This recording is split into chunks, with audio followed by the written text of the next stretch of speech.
मम्मा का आना कैसे हुआ? जहाँ तक मुझे पता है कि मम्मा के लौकिक फादर ने नजदीक में शरीर छोड़ा हुआ था, इसलिए इसके माँ को थोड़ा सा दुख था।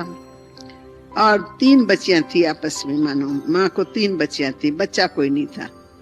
और जो छोटी बच्ची थी वो जैसे मम्मा की पर्सनालिटी थी ना, वैसे ही उसकी पर्सनालिटी थी। जो बड़ी थी वो शादी करके गई हुई थी, फिर भी ज्ञान में आई।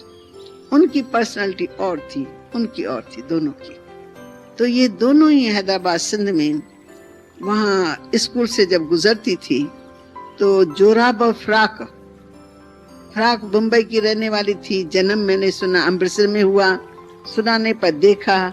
जिस मकान में हमारे दैवी परिवार का कोई घर था वो अपने घर में लेके गई, तो उसी ने बताया कि मम्मा का जन्म इसी स्थान पर हुआ था। तो मैं कहा ये आपको कैसे पता लगा? फिर उन्होंने सारी हिस्ट्री सुनाई। तो मम्मा का जन्म अमृतसर में हुआ, परंतु विशेष पालना मुंबई में हुई। और इसके कारण मुंबई की पढ़ाई होने के कारण मम्मा का जो पहनावा था वो दोनों प्रकार से था, यानी जोराब और फ्राक। और बाल मम्मा के लंबे लंबे, और मम्मा के बहन के भी बाल लंबे लंबे, परंतु सबके दोनों की सूरत में ना दिव्यता की झलक थी, जैसे गोपियां लगती थी। जैसे क्लास से निकलती थी स्कूल से तो हमारी दिल करती थी हम एक बार इन दोनों लड़कियों को देखें। तो हम स्कूल की लड़कियां किसी साइड में खड़े होकर के जब टाइम होता था ये दोनों निकलती थी तो आधे से अंत तक हम उसको देखते ही रहते थे। पर ये तो मालूम नहीं था कि ये आज कुमारी हैं और कल यही हमारी माँ बनेंगी और हम इसी के पालना में पलेंगे। ये तो मालूम नहीं था, एक ही जन्म की बात है, क्या से क्या हो गया। तो ऐसे करते करते कुछ दिनों के बाद बाबा का ये नया निराला सत्संग शुरू हुआ और ये आवाज सारे शहर में पहुंचता गया, स्कूलों में पहुंचा। तो मम्मा की जो माँ थी ना, पति ने शरीर छोड़ा तो थोड़ा दुख था। और जो दूसरी बहन थी मम्मा की माँ, मानो मम्मा की मासी, तो उसके पति ने तो बहुत समय पहले शरीर छोड़ा था, तो उसको औलाद था नहीं, इसलिए वो भी हमारे ज्ञान में जल्दी आ गई, क्योंकि जो फ्री होता है वो सब सेवा कर सकता है। तो उसका नाम था ध्यानी और वो सरेंडर थी। और हमारा जो पांडव बना उसी में शरीर छोड़ा है, थोड़ा ही समय हुआ है, समझा, कोई जास्ती समय नहीं हुआ है। डॉक्टर निखिल का भी दवाई में समझती उसने की थी। तो मासी ने अभी शरीर छोड़ा और माँ ने उसके बाद शरीर छोड़ा है, या पहले, याद पूरा नहीं आता। तो माँ कैसी आई? तो जसोता जो बाबा की धर्म पत्नी थी उनके साथ में उनका कुछ थोड़ा दूर का रिश्ता था, कजिन सिस्टर्स थी या कुछ थी। तो जब उसने देखा तो उसके पति ने शरीर छोड़ा है, दूसरी बहन के पति ने शरीर छोड़ा है, तो ये दोनों बहुत दुखी हो रही है। तो कहा आप क्यों ऐसे दुखी हो रहे हो? बाबा अभी इतना गीता का सच्चा ज्ञान देता है, जो आता है उसको मन में शांति आ जाती है, तो आप आओ बाबा के सत्संग में, जसोता ने कहा उसको। बस बाबा के पास आई और बाबा का मुखड़ा देखा खिला हुआ, बाबा की परवेश था, मस्तक चमक रहा था और बाबा ने बड़ा प्यार दिया उनको। और फिर उसने सत्संग सुना तो उसको बहुत अच्छा लगा, मन में शांति का अनुभव किया। फिर जाके बेटी को कहा, बेटी ये सत्संग तो तेरे लायक है, बहुत अच्छा गीता का ज्ञान मिलता है, तुम सुनेगी तुम्हें भी बहुत अच्छा लगेगा। तो माँ के कहने अनुसार दूसरे दिन आई। तो जब आई उसने बाबा को देखा और फिर बाबा ने उसको देखा। अब दोनों की क्या फीलिंग रही?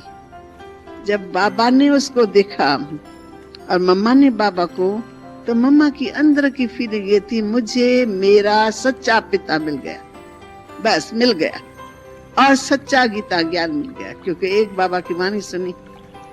और बाबा ने कहा उसको देखते कि ये मेरी वारस बच्ची है, जो मेरे स्थूल सूक्ष्म खजाने की मालिक बनेगी। तो ऐसे करके वो ज्ञान में चल पड़ी। और जैसे जैसे चलती गई वैसे जैसे लगता था कि मम्मा तो उड़ रही है, मम्मा तो बदल रही है। मम्मा का सारा रूप भी बदलने लगा, ज्ञान में रुचि, धारणा, सब, जो ड्रेस भी चेंज हो गई, व्हाइट साड़ी में चलना। फिर मम्मा गीत गाने में बहुत होशियार थी, किसी में कोई कला होती है ना, वो कला आगे बढ़ाती है। आप लोगों ने भी अनुभव किया होगा। तो मम्मा में गीत गाने की बहुत सुंदर कला थी, और बाजे के ऊपर भी और सितारे के ऊपर भी। तो बाबा को भी मालूम था, तो उसने अनुभव का एक गीत बनाया सिंधी में और गाया। इतना अच्छा गाया, इतना सारे आने वाले भाई बहनों को एक नया उमंग उत्साह मिल गया। मम्मा ने अपने अनुभव का गीत सुनाया, मुझे आकर के यहाँ क्या मिला, मैंने आके यहाँ क्या देखा। तो उसके बाद बाबा हर रोज एक गीत के अक्षर निकाल के, फिल्मी गीत होते थे, मंगा करके उनका तर्ज और उसके अक्षर सब बाबा चेंज कर देते थे। वो अक्षर चेंज करके मम्मा को देता था, तो बाबा बनाता था, मम्मा गाती थी। और नित्य नया गीत, नित्य नया मम्मा गीत बाबा की तरफ से मिलता था और मम्मा गाती थी। तो हमारे क्लास में नित्य नया उमंग आ गया।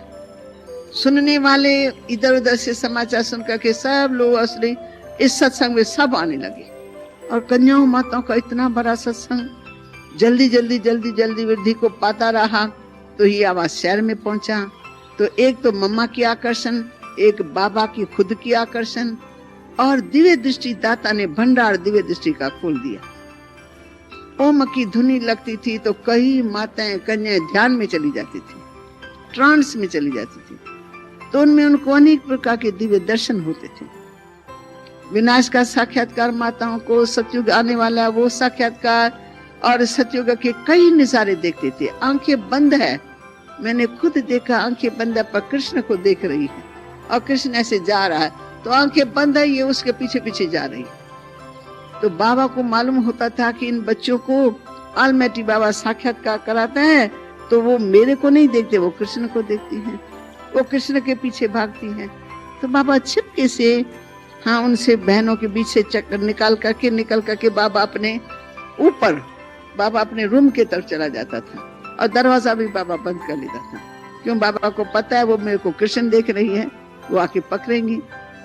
परंतु उनकी आंखें बंद है, पर उनको दिव्य दृष्टि में दिखाई पड़ रहा। वो भी एकदम पौड़िया चढ़ करके ऊपर भी पहुंच गई। भाई ये क्या हो रहा है? हमको वंडर लगता था, हम तो देखते रहिए, आंखें बंद से दौड़ रही है और ऊपर जा रही है, इसको ऊपर का कैसे पता लगा? मतलब कई विचित्र बातें थी। तो ये सत्संग बढ़ता गया और मम्मा की जिम्मेवारी बढ़ गई, और मम्मा मुख्य थी, यानी आने वाली जितनी भी बहनें थी ना, उनमें से मम्मा जैसे अपने गुणों से आगे बढ़ गई। फिर धीरे धीरे करके मम्मा का नाम पहले राधे था, राधे, फिर ज्ञान में चली और ओम की धुनी लगाती थी, तो नाम पड़ा ओम राधे। हमारे से पूछते थे तुम कहाँ जाती हो, हमारे पेरेंट्स से, तो हम कहते हम ओम राधे माता के पास जाते हैं। वो क्या सिखाती हैं? तो ओम के अर्थ में टिकना हमको सिखाती है। हम भजन जाके गाते हैं, हम शांति का बहुत अच्छा अनुभव करते हैं, पर कहाँ जाते हैं तो बाबा का नाम नहीं लेते थे, मम्मा के पास आते, ओम राधे माता के पास, क्योंकि जो ओमन का स्थान था ना वो बाबा का था। अब बाबा क्या करता था, शुरू में ही बाबा कश्मीर में चला गया, थोड़ी स्थापना करके कन्याओं माताओं के नाम पर अपने मिल्कियत को सुहा करके, और बाबा कश्मीर चला गया। तो बाबा के एब्सेंट में यहाँ सत्संग चालू हुआ, और बाबा वहां से पत्र लिख करके भेजता था, मम्मा को लिखता था, या दादी कुमार का भी आ गई थी, दादी चंद्रमणि, उनके नाम से पत्र आते थे, बच्चे ये ज्ञान का पत्र है, वाणी है, इनको तुम धारण करके तो सभा में ओरली सुनाओ। तो उन्होंने तो कभी ऐसा किया ही नहीं था। तो पहले तो बुखार हो जाता था कि मैं कैसे सुनाऊंगी, ये कैसे होगा।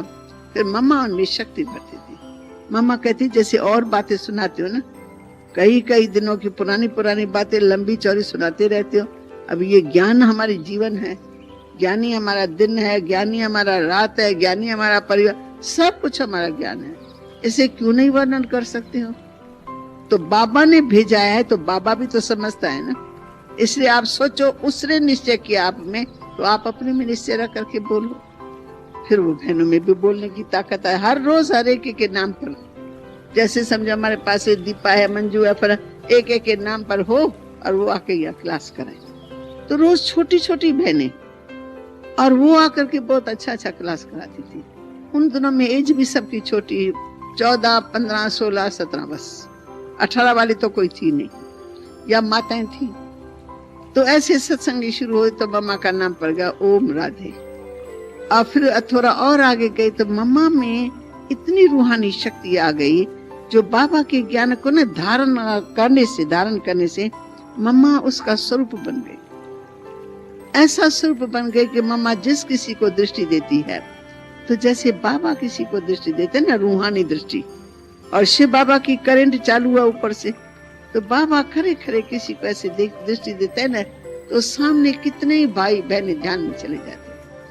अगर कोई ध्यान में नहीं जाती तो फीलिंग आ जाती उनको, इतनी जोर से बाबा से फीलिंग आती थी, जैसे कि बाबा का ये स्वरूप है ना, वो उनको दिखाई नहीं पड़ता है, साकार नहीं देखते हैं, परंतु बाबा को फरिश्ते के रूप में, तो दिल करता है हम बाबा को देखते रहे, देखते खरे के खरे ही रहेंगे। आखिर बाबा को ही निकलना पड़ता था। ये बच्चे तो दृष्टि पा पा करके वहां खड़े हो गए हैं, तो अभी क्या होगा, वो तो हिलते नहीं है, तो हिलने वाला जो है, हाँ, तो बाबा क्या करता है, चिपके से मुस्कुरा करके न आलमेटी की लाइट को ठंडा कर देगा, क्योंकि वो आता है तो बहुत कुछ कशिश हो जाती है। तो बाबा ऐसे करके बाबा चला जाता है। तो ऐसे करते करते हमारी स्थापना में मम्मा गीतों के माध्यम से, भाषण के माध्यम से आगे बढ़ती गई। फिर मम्मा में पालना करने का बहुत अच्छा गुण था। बंदेली माताओं को पतियों की तरफ से बहुत मार मिलती थी। जब उनके जीवन में चेंज आ गई तो वो सब खाने पीने वाले थे, और वो आते थे तो देखते थे तो ये तो मस्ती में बैठी हुई है, ये तो सत्संग कर रही है, और इसने सिंपल ड्रेस पहनी हुई है, जेवर भी धीरे धीरे कम कर रही है, फैशन का कुछ भी नहीं। तो उन लोगों को थोड़ा थोड़ा गुस्सा होने लगा कि ये क्या है, ये कौन सा सत्संग है। और वो विदेश के रहने वाले आते हैं तो विदेश का खिचड़ा था उन लोगों की बुद्धि में। तो जब उन लोगों को मार पीट पड़ती थी ना माताओं को, तो मम्मा ने बहुत अच्छा संभाला, शक्ति भी भरी और उनको संभाला भी और हिम्मत भी दी, तो वो माताएं आगे बढ़ गई। ऐसे करते करते मम्मा का कर्तव्य माँ का चालू हो गया, और बाबा ने अपना तन मन धन समर्पण किया, तो उसमें मम्मा का पहला नंबर नाम था। उनके साथ दादी प्रकाश मणि थी, उसके साथ और शक्तियां थी। खैर फिर ये काम चलता गया। तो हैदराबाद सिंध में शुरू में पवित्रता के कारण, नियमों का पालन करने के कारण बहुत बड़ा हंगामा हुआ। तो मम्मा आगे थी और बाबा ने सबको कह दिया जिनको भी इन सत्संगों में आना हो वो मम्मा के नाम पर अपनी चिट्ठी लेकर के आवे, तब वो आ सकते हैं। तो मम्मा के नाम पर चिट्ठी तो आसानी से मिल सकती थी, तो हम अपने पेरेंट्स को कहते थे हमको चिट्ठी दो तब हम सत्संग में जाएंगे। अब ऐसा तो कोई सत्संग होता नहीं है जिसमें चिट्ठी लेके जावे, पर ये एक ऐसा विचित्र सत्संग जो शिव बाबा ही जानता है कि जब बच्चे चलेंगे तो उनके सामने क्या क्या परीक्षाएं आएंगी। तो उसमें ये लिखा हुआ होता है, समझो मेरी माँ ने मेरे लिए चिट्ठी लेकर के दी कि मैं अपनी बच्ची फलानी को ओम मंडली माता के पास, माना मम्मा के पास, उसका नाम रखा ओम मंडली माता या ओम राधे माता के पास, ज्ञान अमृत पीने पिलाने के लिए खुशी से छुट्टी देती हूँ। तो चिट्ठी लेकर के आते थे। तो उसके बाद थोड़े समय के बाद सबकी चिट्ठियां पहुंच गई और कन्या माताएं अपने पतियों से छुट्टी लेके आई। किसी का पति विदेश में है तो उसके माता पिता यहाँ हैं, उनसे चिट्ठी लेकर के आई। अब उनके पति हंगामा करें तो वो दिखा सकते हैं, कलेक्टर आया, कोई बर आया, तो भाई हम तो अपने पेरेंट्स से चिट्ठी लेकर के आए हैं और देखो इसमें दादा का नाम भी नहीं है। हम तो ओम राधे माता के पास आए पढ़ाने के लिए, अमृत पीने के लिए।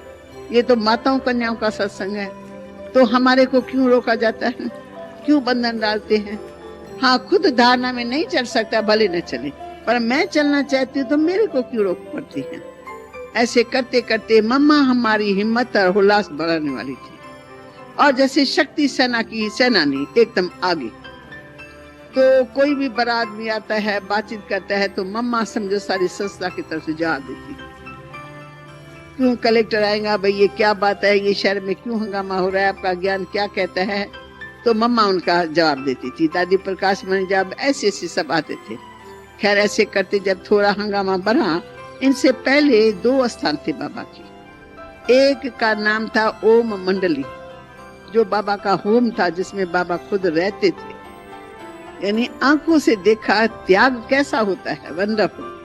जिस महल के अंदर रहना, खाना, और क्या कपड़ा, क्या बर्तन है, क्या ये और उस चांदी के बर्तनों से तो अलमारियां सजी सजाई थी, बिस्तरे तो बिस्तरे, नया मकान सुंदर। और वो छोड़ छाड़ करके बाबा तो चला गया कश्मीर में, और वो सत्संग का स्थान हम माताओं कन्याओं ने यूज किया।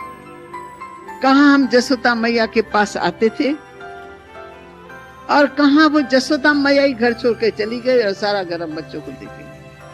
और ये जो ध्यानी थी ना, जो मैंने कहा यहाँ सरेंडर हुई, तो ध्यानी मम्मा की माँ से लगती थी। बाबा ने देखा ये फ्री है, इसको आगे पीछे का कोई नहीं है, ये रह सकती है, तो बाबा ने उसको मुकर्रर किया, बच्ची अब ये जसोदा निवास तुम बच्चों को शक्तियों के लिए संभालना। और जब वो आती है तो बाबा के घर से रोज एक प्रसादी बनाती थी, टोली। वो टोली उन सब के मुख में पड़ती थी। कभी कभी कोई भोग भी बनाती थी तो सबको खिलाती थी। भोग लगाते नहीं थे, पर ऐसे जैसे ने आती है सत्संग में तो कुछ बना करके खिलाया जाता, तो ध्यानी माता ने ये सेवा चालू कर दी। तो अब जब मम्मा आई तो मम्मा की भी धारणा बढ़ती गई। तो मम्मा की शुरू शुरू में ये धारणा रहती थी कि और जो बहनें आती थी ना, वो सत्संग का ध्यानी बहन जो टोली बनाती थी, प्रसाद वो सब खाते थे, प्रेम से दिल से खाते थे। मम्मा बिल्कुल एक पानी का ढुक भी नहीं पीना चाहती थी, टोली का एक कतरा भी नहीं खाना चाहती थी। क्यों? मम्मा की एक धारणा थी कि ये कर्मों का हिसाब किताब है, हम इतनी सेवा नहीं करते तो इतना बोझ अपने ऊपर क्यों चढ़ाएं। हमारा काम है सेवा करना, न कि इस स्थान पर आकर के ऐसे फ्री माल है बैठ के खाओ पियो। मम्मा नहीं खाती थी, पर मम्मा मुख से बोलती भी नहीं थी, क्योंकि और सब प्यार से खाते थे। तो मम्मा कैसे उनको मना कर भाई तुम लोगों को नहीं। और बाबा ने तो एकदम छोड़ रखा था कि नहीं ये सब कुछ बच्चों का है। बाबा एकदम हल्का कि ये सब कुछ बच्चों, बाबा जैसे निसंकल्प हो गए, सब त्याग करके बाबा चला गया। फिर मम्मा से बाबा ने बात की, कहा बच्ची तुम्हारा रहना ही बहुत बड़ी सेवा है, जब रहेंगी तो अनेक आत्मा आते रहेंगे, उन सब की तुम्हारे द्वारा सेवा होती रहेंगी। इससे तुमको अधिकार है बाबा के घर में खाने का, बैठने का और सारे कारोबार को संभालने का। तब से बाबा के आज्ञा अनुसार मम्मा ने थोड़ा थोड़ा शुरू कर दिया, नहीं तो सारा सत्संग वगैरह करके फिर दिन में घर में चली जाती थी, फिर शाम को आती थी, फिर रात्रि को घर में चली जाती थी। अब मम्मा में चेंज आ गए। अब जैसे मम्मा यज्ञ में बढ़ती गई, फिर मम्मा जब खड़ी हो जाती थी, किसी को दृष्टि देती थी सत्संग में, तो बहुतों को मम्मा के द्वारा श्री लक्ष्मी का साक्षात्कार होता था। श्री राधे या कृष्ण के साथ खड़ी है तो कभी मम्मा बाबा दोनों खड़े हैं, कभी वो दो रूप गुम हो जाते तो राधे कृष्ण खड़े हैं, कभी वो दो रूप गुम हो जाती है तो लक्ष्मी नारायण। तो बाबा ने भी मम्मा का भविष्य स्पष्ट किया। आलमैटी बाबा ने ब्रह्मा बाबा द्वारा, जैसे बाबा को बाबा के कई जन्मों का साक्षात्कार आलमैटी बाबा ने कराया कि तुम्हारे बहुत से जन्म हो चुके हैं, तुम्हारी आत्मा सतयुग के आदि में देव पद पर थी, तुम श्री नारायण पद पर थे, परंतु सृष्टि चक्र के अनुसार धीरे धीरे सतयुग से त्रेता, त्रेता से द्वापर, कलयुग, अभी तुम संगम पर पहुंच गए। अब फिर से तुमको नर से नारायण बनना है। और मम्मा के लिए आलमैटी बाबा ने स्पष्ट किया कि ये ब्रह्मा की बेटी सरस्वती और ये ज्ञान की वीणा बजाने में नंबर 1 है, और इस बच्ची का भविष्य भी श्री लक्ष्मी है। इस जन्म में ब्रह्मा की बेटी सरस्वती है, जगदम्बा, और समझो कि ये इनका जो भविष्य है वो पहले राधे कृष्ण के साथ और बड़ेपन का नाम श्री लक्ष्मी है।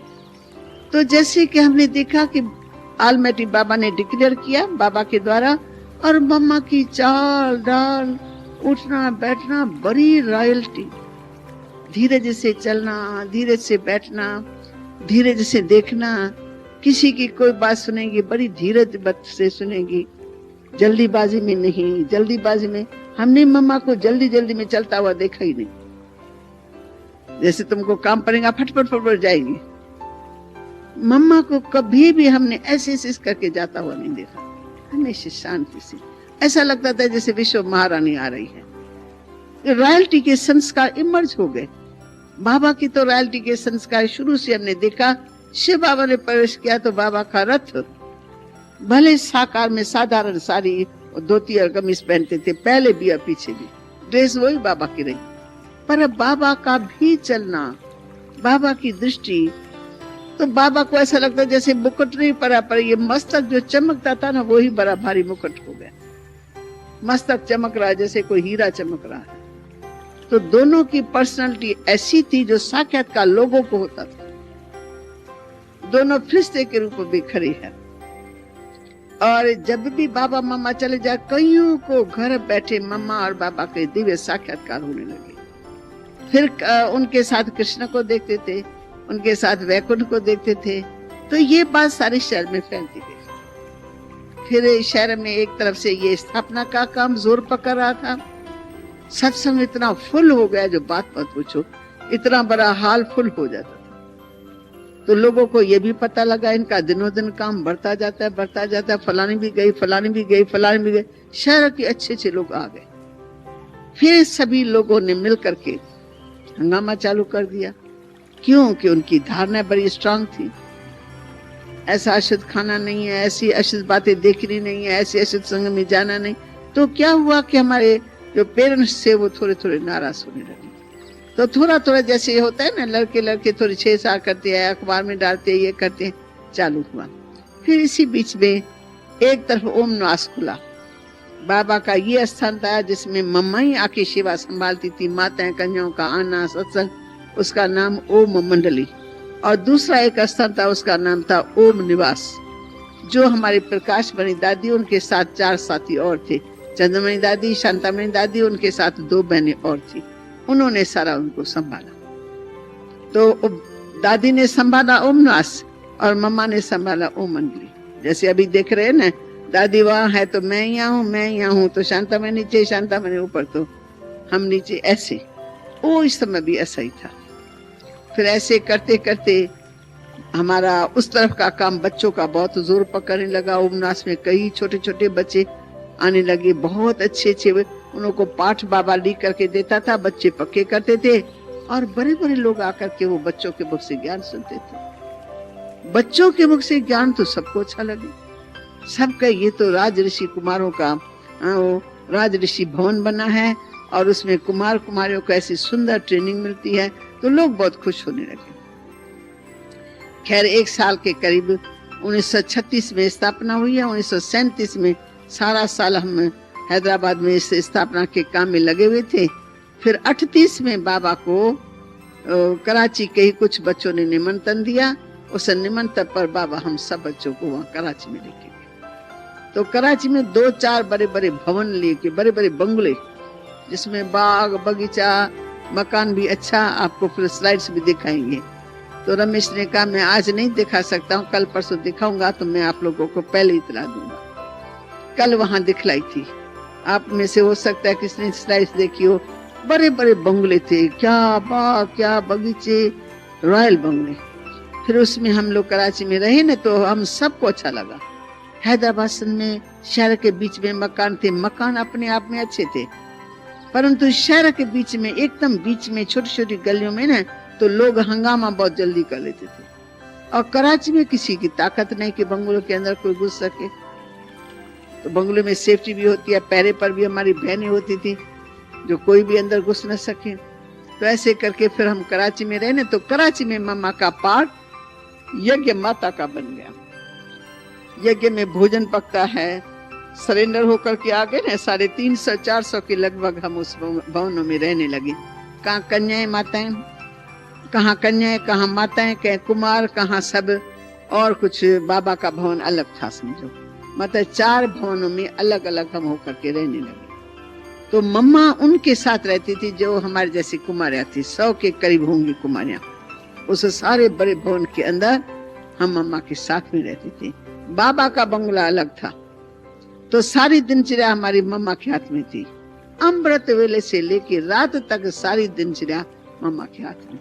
तो मम्मा की क्या विशेषता देखिए, वो बड़ी एक्यूरेट, जैसे घड़ी पर चल रही है, घड़ी चल रही है, मम्मा उसके साथ साथ चल रही है। क्लास में आना टाइम पर, और क्लास पूरा करना टाइम पर, भोजन 12 बजे, 12:30 बजे खाना, 12:30 बजे पूरे मम्मा भंडारे में आएंगी। बेल क्यों नहीं बजा, अगर बेल बजने में 5 मिनट लेट है तो मम्मा को पहले बताना होता है कि सब्जियां देरी से आई इसलिए थोड़ा लेट से बेल बज रहा है। नहीं तो सब पूरे 12:30 बजे या 12 बजे, मुझे याद नहीं आता, उसमें बेल बजता था और मम्मा सबसे पहले नंबर, भोजन शुरू होगा, सब बच्चे भोजन पर बैठे न बैठे मम्मा ऐसे चक्कर लगाती रहेंगी। सब्जियां काटनी है तो सबसे पहले मम्मा आके बैठेंगी। तो मम्मा ने अपने कर्म से सिखाया, आवाज से नहीं, मुख से नहीं, ऐसे बुलाना नहीं कि आओ आओ आओ सब्जी काटनी है जल्दी आओ, ऐसा ये चीज मनुष्यों का आवाज लगता है। तो मम्मा खुद आकर के सैर करके, मम्मा के साथ हम लोग सैर पर जाते थे, सैर करके फिर आके बैठ गए। मम्मा चौकी पर बैठ गए, हम बैठ गए और सब्जी मम्मा को देख करके हम सब ने काटी।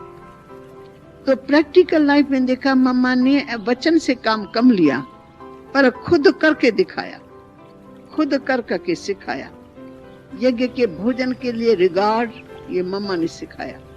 बाबा से कैसे बातचीत करनी है, बाबा कौन है, पूरा परिचय मम्मा ने बाबा के बारे में हम बच्चों को दिया होगा कि बाबा कोई साधारण हस्ती नहीं है। बाबा की आज्ञा माना ईश्वर की आज्ञा। बाबा ने कहा और वो काम करना ही है। कोई क्वेश्चन उठा नहीं सकता क्यों और क्या, क्वेश्चन नहीं। बाबा ने कहा ना, बेहद के बाप ने कहा है ये काम ऐसा करना है तो ऐसा करना ही है। इसमें मम्मा बहुत दृढ़ थी। मम्मा को कभी भी बाबा के बारे में संशय नहीं आया। सारी लाइफ में हमने देखा चाहे कुछ भी बाबा ने कहा, मम्मा ने सब कुछ करके दिखाया, जिसको हम कहते हैं कदम कदम श्रीमत पर चलना। मम्मा के सब कदम श्रीमत पर थे।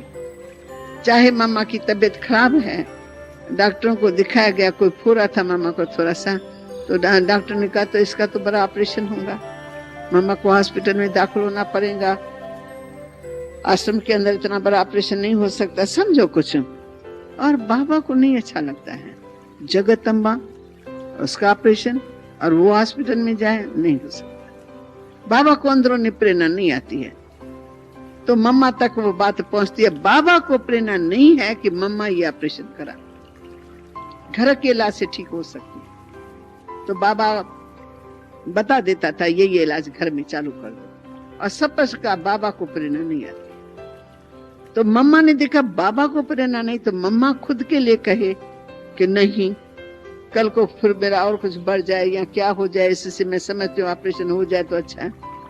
सरेंडर बुद्धि, जो तन बाबा का, मन बाबा का, धन बाबा का, सब कुछ बाबा का। अब बाबा जैसे इसको चलावे, ये मम्मा के शब्द थे, हुक्म, अपने हुक्म से जैसे वो चलावे वैसे हम बच्चों को चलना है। तो इसमें मम्मा का निश्चय माना जाता है, निश्चय बुद्धि विजयंती। इसलिए मम्मा के जीवन में सफलता ही सफलता।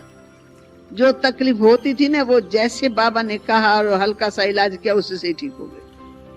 और डॉक्टरों को दिखा, वो तो चीरे फाड़े के से काम नहीं करेंगे। हाँ, नाई की दुकान पर जाएंगे, नाई क्या करेगा, वो थोड़ी और कोई राय देगा, वो तो कहेंगे आओ कट कट करके पूरा कर देंगे। सर्जन के पास जाओ तो उसके पास और तो कोई नॉलेज है नहीं। होम्योपैथिक दवाई वाले तो छोटी छोटी गोलियां दे करके भी ठीक कर देते हैं। फर्क है ना हर एक का। तो मम्मा की ऑपरेशन में चेंज आ गई और उसके बाद बिल्कुल मम्मा ठीक हुई। तो मम्मा का निश्चय तो हम लोगों ने माप लिया ना, मम्मा में कितना बड़ा, मम्मा को बाबा में निश्चय है। अब बाबा ने कहा और मम्मा ने दिल से उसको स्वीकार कर दिया। इस तरह से कई बातें दिन भर में आती थी, तो बाबा कहता है पहले मम्मा से पूछो। समझो कोई यज्ञ का काम करना है, कुछ बनाना है या कुछ करना है, कुछ भी नया काम, तो बाबा के पास आते थे तो बाबा क्या करना है, बाबा कहते पहले तो मम्मा के पास गई, मम्मा की प्रेरणा क्या है, पहले मम्मा की प्रेरणा लेके फिर बाबा के पास आ। यज्ञ माता मम्मा है, बाबा ने यज्ञ के लिए मम्मा को निमित्त बनाया। मम्मा की अपनी प्रेरणा इसमें जरूर होनी चाहिए। फिर हम मम्मा के पास जाते थे और मम्मा मुस्कुरा करके कहती थी तो बाबा से पूछो, बाबा जैसे कहे वैसे करो। हम कहते मम्मा बाबा ने भेजा है ना, तो आप अपनी प्रेरणा दे दो, फिर हम बाबा को बताएंगे कि मम्मा की ये अपनी प्रेरणा दे दो, फिर हम बाबा को बताएंगे कि मम्मा की ये प्रेरणा है। तो मम्मा समझती बाबा तो बाबा है, मैं क्या अपनी प्रेरणा दूं।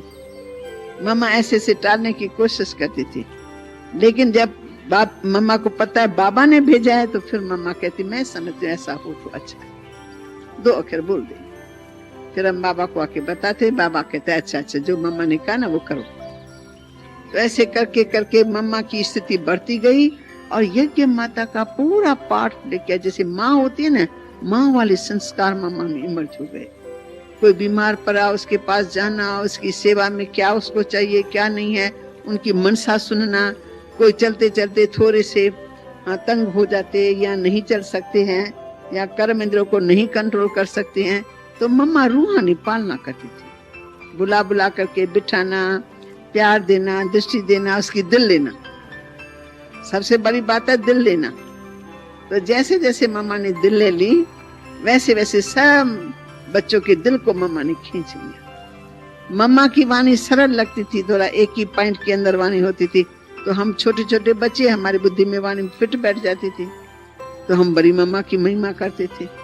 मम्मा आपकी वाणी बहुत सरल है, मम्मा आपकी एक ही पॉइंट पर सारा आपने 1 घंटा बोला, एक ही पॉइंट के अंदर, तो हमको सीखने का अच्छा मौका मिलता था।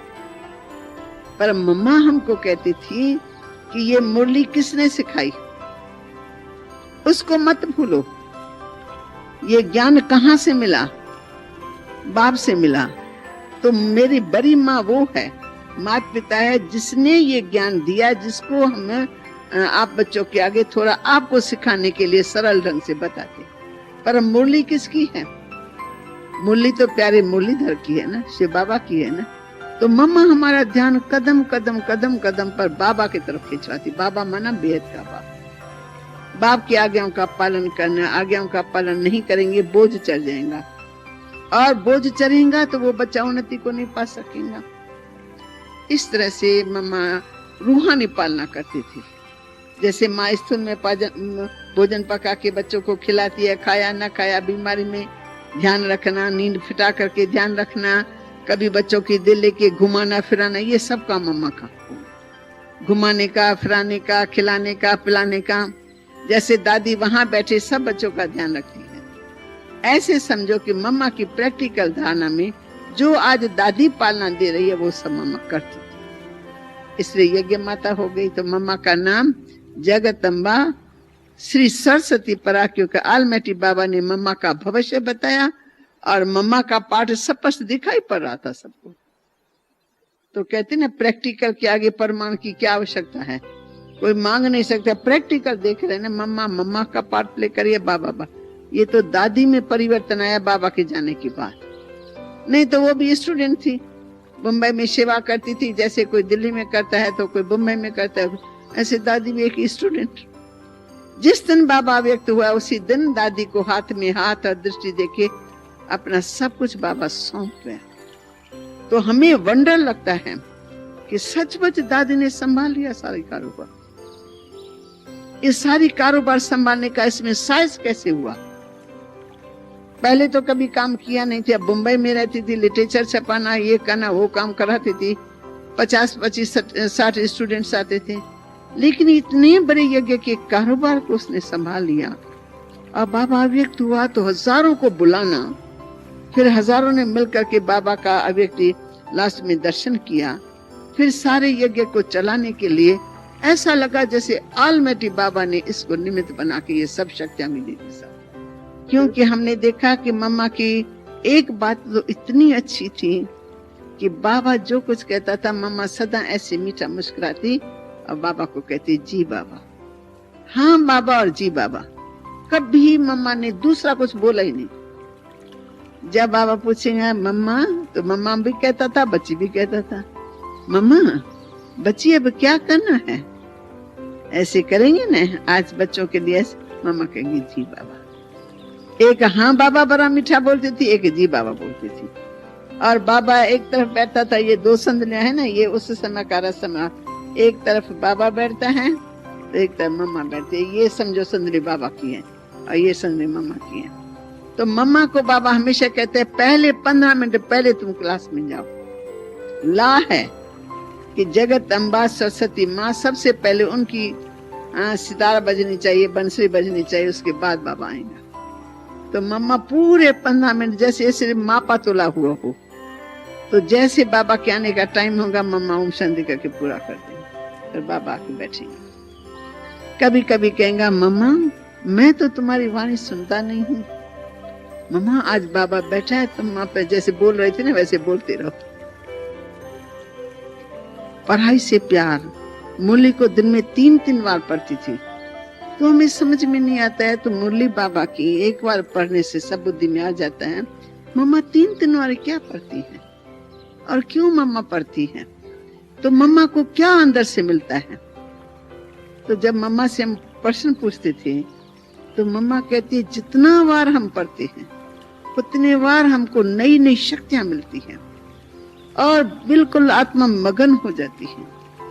तो हम कहते थे हमारे को शायद वो निकालने नहीं आता है, तो मम्मा मुरली सुन करके ना उसको मनन चिंतन मिल जाती थी अंदर, एक एक शब्द के ऊपर मम्मा का मनन चिंतन चलता था। मनन चिंतन से मक्खन मिलता था मम्मा को, और हमको मनन चिंतन करने आता नहीं था, सुन लिया वो ऊपर ऊपर से बुद्धि में आई और फिर भूल गए। मम्मा प्रैक्टिकल स्वरूप इन्हीं बातों से बनी, मनन चिंतन से। और दूसरी बात कि जो भी मम्मा काम करती थी ना, तो कर्म में उस मुरली का सार बुद्धि में रख करके कर्म नाम में भी चलते फिरते मम्मा जैसे उसका स्वरूप बन के चलती थी। तो मुरली का सारा सार मम्मा के जीवन में उतरता गया। हर रोज की मुरली सुनना और उसको लाइफ में उतारना, उस प्रकार से व्यवहार करना। तो मम्मा की पहली धारणा थी अंतर्मुखता। एकांत में बैठती थी, हम देखते थे 2 बजे उठ करके भी हम देखते थे, एक खिड़की थी वहां से हम देख सकते थे मम्मा ऐसे आराम कुर्सी पर 2 बजे उठ करके अपनी कुर्सी पर बैठ गई है। वाइब्रेशन आता था, कशिश करंट होती थी, क्योंकि मम्मा उस समय आलमेटी बाबा से बातें करती हैं, मनन चिंतन में भी रहती हैं। तो एक तो मम्मा में अंतर्मुखता का गुण था, एकांत में उगारना, मनन चिंतन करना, उसका ज्ञान का स्वरूप बनना। और दूसरा मम्मा में गंभीरता बहुत थी, इतनी गंभीरता, कोई बात मम्मा ने सुनी ना उसमें समा गई, वो कभी भी हल्के रूप से उसको वर्णन नहीं करेंगी। मम्मा अकेली थी, अपने आप में अकेली थी, उनकी पर्सनालिटी ऐसी थी कि वो अपने आप में अकेली दिखाई पड़ती थी। उनकी सखियां भी उसे जैसी थी, लेकिन मम्मा उनके साथ उतनी हल्की नहीं थी। जैसे हल्कापन होता है ना, हंसना बैलना, इधर की बात उधर की बात, सुनना सुनाना, नहीं, मम्मा से कोई भी हल्की सर की बात नहीं कर सकेगा, क्योंकि मम्मा खुद ज्ञान युक्त थी। और हमारी और दादियां तो आपस में हंसती थी, बैठती थी, बाबा के पास जाती थी, बाबा की मीठी मीठी बातों का वर्णन करना, चिंतन करना करते रहे। पर मम्मा के आगे जाएंगे ना, तो कोई सार वाली बात होंगी तो पूछेंगे, या कोई सार वाली बात बाबा की होंगी उनके बुद्धि में, तो मम्मा को सुनाएंगे। बाकी मम्मा को फॉलो करती थी सब, मम्मा क्या क्या करती हैं। तो गंभीरता का गुण, सहनशीलता का गुण, नंबर 1 सहनशीलता का गुण। बुखार होगा, बीमारी है कोई, मम्मा की स्वरूप से दिखाई नहीं पड़ती थी। जो नर्स थी, जो मम्मा की सेवा करती थी, उनसे कभी कभी पता लग जाता था, पर फिर हम मम्मा से प्यार से पूछते थे, मम्मा हमको मालूम पड़ा आपको थोड़ा सा बुखार है। मम्मा कहेंगे नहीं ऐसा कुछ खास नहीं, ऐसा कुछ खास नहीं, बस बात को हल्का कर देती। इनों का ध्यान मेरे में क्यों जावे। घड़ी घड़ी पूछेंगे मम्मा आप ठीक हो, मम्मा तो मम्मा पहले ही ऐसा उत्तर देंगे हाँ मैं ठीक हूँ, और अपने रूप से कभी भी बीमारी का रूप दिखाया नहीं। तीसरा मम्मा सहनशीलता और मधुरता, नेचुरल मधुरता। ऐसा कुछ अंदर मनन चिंतन करती थी जिससे मम्मा सदा हर्षित रहती थी। मम्मा का मुखड़ा सदा मधुर होता था। और निर्भयता की भी शक्ति थी। कहती है खुद ईश्वर के बन गए, ऑलमाइटी बाबा के बन गए, तो जिसका डर रखना चाहिए वो ही हमारा हो गया। उनका डर नहीं तो बंदे का क्यों डर। डर होता है मनुष्य को अपने पाप कर्म का, तो न पाप कर्म करते हैं न हम डरते। खुदा भी हमारा हो गया, हम खुदा के हो गए, तो हमारे को डर किस बात का। बहुत मम्मा इसमें शक्तिशाली थी, इसलिए जैसे मम्मा शक्ति स्वरूप हो गए। ज्ञान के हिसाब से भी और अंदर गुणों के हिसाब से भी, गुणों की धारणा होने के हिसाब से शक्ति स्वरूप भी मम्मा बहुत अच्छी तरह से इन सब बातों में आ गई है। तो मधुरता, निर्भयता, सहनशीलता, अंतर्मुखता और दृढ़ता। जो काम बाबा ने कहा उसमें मम्मा दृढ़ हो जाती, मुझे ये काम करके ही दिखाना है। बाबा ने कहा है मेरे को करना है या कराना है शक्ति से ना। तो हम कभी कभी मम्मा को कहती है मम्मा कराना। तो हम तो छोटे छोटे बच्चे थे, बाबा का प्यार था हम सभी बच्चों से, तो हम मम्मा के ऊपर आग्रह करते, मम्मा बाबा से 2-4 दिन और ले लो ना। सारी सारी रात हम जा करके ये काम करते, उसमें नींद भी आ जाती है, कभी कभी हमारे को हाथ में सुई भी लग जाती है। मम्मा 2-4 दिन और बाबा से ले लो ना, तो हम ये काम आपको पूरा करके दे देंगे। मम्मा कहती थी आपको पता लगता है किसका डायरेक्शन है, किसने डायरेक्शन दिया। ये साधारण बात नहीं है। बाबा को साधारण समझ करके इसका उत्तर नहीं निकालो कि नहीं अलबेले बन करके नहीं ये काम अभी नहीं करेंगे, फिर नहीं बाबा ने कहा है करना ही है, ये काम समझो तुम्हारे से हुआ ही पड़ा। फिर मम्मा शक्ति भरती थी, फिर हम काम कर लेते थे। काम तो मम्मा को जरूर शक्तियों से कराना है, सेना मम्मा की शक्तियों की। तो इस तरह से मम्मा अपने काम कराने में अब बाबा की आज्ञा है उसका रिगार्ड, रुहाब मम्मा को, वो मम्मा ने हमको सिखाया। हम तो बच्चे थे, 12 साल के आए, 13 साल के आए, चलो 14, 15, 16। अब 16 साल की एज कोई ऐसी तो नहीं होती है, 18 में मनुष्य बालक होता है। इतनी ज्ञान की गहरी समझ तो नहीं थी। बाबा से प्यार था, बाबा ने हमारी अलौकिक पालना की तो प्यार था। और मम्मा हमको रिगार्ड बिठाती थी कि कोई भी बात बाबा की है उसको स्वीकार करो, अंदर हमको ये करनी है। अंदर टाल मटाल का ख्याल ना है कि नहीं ऐसे नहीं, कल करेंगे, परसों, कल और परसों बाबा के आगे नहीं चल सकते। ऐसी मम्मा की बहुत अच्छी मीठी धारणा थी, पालना करने का संस्कार अच्छा था, अनासक्त थी। कैसा भी भोजन मिले यज्ञ में टाइम पर भोजन पान करना, और जो बाबा खिलावे जैसा खिलावे वैसा ही खाना। कभी मम्मा ने यज्ञ के भोजन की मुख से गिलानी नहीं की होंगी। तो मम्मा कहती ये पाप है, शिव बाबा के रचे हुए यज्ञ का भोजन वो प्रेम से खाना चाहिए। अच्छा तुम लोगों ने कभी नहीं खाया, पर अभी तो भगवान की हो गए ना, तो अभी तो तुमको भगवान के यज्ञ का भोजन मिलता है ना, प्रेम से स्वीकार करो और उसी खाने पर अपनी हैबिट डालो। तो मम्मा ने ये सब हमारी आदतें मिटा दी। हमेशा हम कहते हैं हमको कद्दू नहीं चाहिए, मम्मा रोज रोज कद्दू बनता है। हंस हंस करके मम्मा को कद्दू काटना पड़ता था ना, जब देखते थे कद्दू आ गया है, जब देखते थे ये पेठा आ गया है, पेठा इतना बड़ा बड़ा, जब देखते थे वो दूसरी कोई ऐसी सब्जी, भाई हर रोज यही रोज हर रोज, तो शिक्र देख कद्दू आ गया। तो हम बच्चे तो ऐसे बोल देते थे। फिर कभी मम्मा आके बैठेंगे ना तो मम्मा को, मम्मा रोज कद्दू आता है। मम्मा हंस करके कहती देखो शिव बाबा के भंडारे में शिव बाबा जो खिलावे वो हो गया प्रसाद। तुम तो पहले ही तुम लोग करेक्शन कर देते हो। नहीं, बाबा के यज्ञ में जो चीज आ गई वही प्रसाद, वो बनेगी, उसको प्रसाद करके स्वीकार करना है। तो मम्मा पहले नंबर में, इसलिए सबसे पहले मम्मा की एक्यूरेट दिनचर्या में मम्मा पहले भोजन में आके बैठ जाती। तो जो मम्मा ने खाया वो तो हम जरूर खाएंगे। तो हमारे में फिर सवाल चेंज हो गए। खाते खाते खाते खाते अभी तो हम कभी नहीं बोलेंगे ये क्या बना है वो क्या बना, ऐसा नाक करना माना माँ बाप करते हैं ना। कुमार भी, मैंने कहा ना कद्दू आ गया तो हंसा सभी ने, तो जरूर आप लोगों को आता होगा ये कद्दू आ गया, ये पेठा आ गया, ये पलक आ गई, फलानी पर। तो आप लोगों को जो इच्छा पर यह था पहले घर में जाएंगे ये चीज चाहिए, ये चीज चाहिए, वो चीजें तो बस आज इतने साल हुए हैं यज्ञ में जो चीज बनती है हम लोगों को पता ही नहीं लगता है क्या बनता है। जब टेबल पर जाते तब भोजन आता है, तब हम देखते हैं खाते हैं। तो मम्मा कहती चलो कल कद्दू खाया, आज फिर कद्दू दूसरे रूप से बना पर कद्दू ही आया, पर कल की बात कल में खाई पूरी हो गई ना, फिर कल वाली बात को आज क्यों मिलाती हूँ? कल भी वही आज भी वही, कल खाया वो पूरा हुआ दिन, आज आया है उसको स्वीकार करो। ऐसे करते करते हमारे संस्कारों का परिवर्तन किया। नहीं तो आप जानते हो बड़े बड़े अच्छे अच्छे घरानों की लड़कियां आके सरेंडर हुई, खाने पीने का स्वाद, पकौड़ा चाहिए, पूरियां चाहिए, फलाना चाहिए, फलाना, मुख पर पता नहीं क्या क्या हो स्वाद से। मम्मा ने सबका एक रस बना लिया।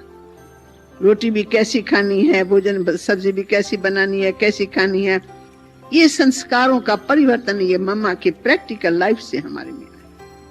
इस प्रकार हम तो कहेंगे मम्मा गुणों की खान थी, सर्वगुण संपन्न 16 कला संपूर्ण संपूर्ण मूर्ति।